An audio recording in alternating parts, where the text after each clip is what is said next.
Welcome back into the Talmud teaching series, and this particular series is Bible Questions and Answers series. Bible Questions and Answers series. And today we get a question from a pastor from Poland, from the country of Poland. And he's asking the question based on the last teaching, and he's asking the question, how does the excavation of ancient Ebla shed light on the Bible? How does the excavation of ancient Ebla shed light on the Bible? And if you remember, when we were answering the question, the last question, and we were talking about, and this is a question from a pastor from the Congo.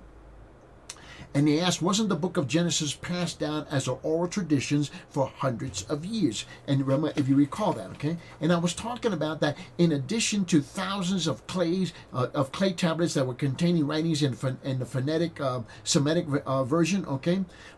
There was a writing system that was used in ancient times that had been discovered at the ancient city of Ebla, just 200 miles of Canaan, and many of these writings date back to 2,500 years before Christ, hundreds of years before Abraham was born.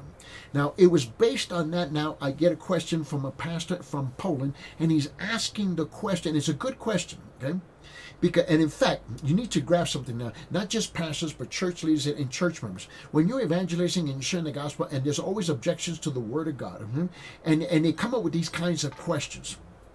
Okay. Now this pastor is asking the question: how does the excavation of ancient Ebla shed light on the Bible? Well, let me draw your attention back to 1974, 1975. In 1974-75, there was an Italian archaeologist by the name of Paolo Mattia.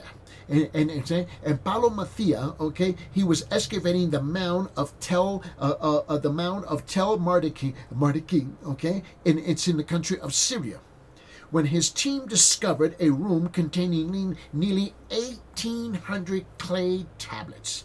These are writings. Clay tablets, okay?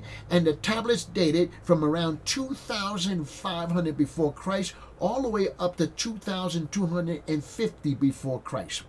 The date the city was destroyed, we know that historically. Okay?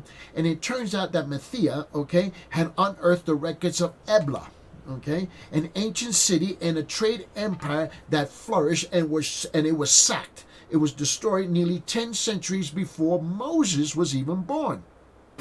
Now, the writings of many of these clay tablets was in an unknown language. But then there was a Dr. Pitanato and Dr. Pettinato, and he was the team's epigrapher, okay? And the epigrapher, okay, he was able to decipher the writing. He discovered that Ebla had a complex code of laws, many of which resembled the Old Testament commandments, which would be written about 1,000 years later. And they had sacrifices for sin, they had purification rites, and even scapegoats were well known in Ebla. Okay? This contradicted the skeptics who had previously argued that Moses could not have written his law at the time of Exodus because codified laws did not exist that early in the history of mankind. And we discovered that's not true. They existed, okay, 1,000 years earlier. The Ebla tablets, okay, also contained many of the Semitic names such as Adam, Abraham, Esau, Ishmael, David, Saul. They also discussed the Canaanites and the Hittites and referred to ancient, okay, Urasalima. Urasalima is what we know as Jerusalem. Hazor, Megiddo, and other cities that are mentioned in the Bible are all discussed in these tablets. And Dr. Pettinato, okay, he reported that Sodom and Gomorrah were named as cities in which Ebla traded. So we know that Sodom and Gomorrah existed. And other scholars disputed this, claiming that the inscriptions instead stand for the names of cities in Syria. But they could not prove that. So much of the early speculation that the tablets contained the name of Yah, Y-A-H, okay? It was short for Yahweh. As the ending of people's names is also how it is also disputed there.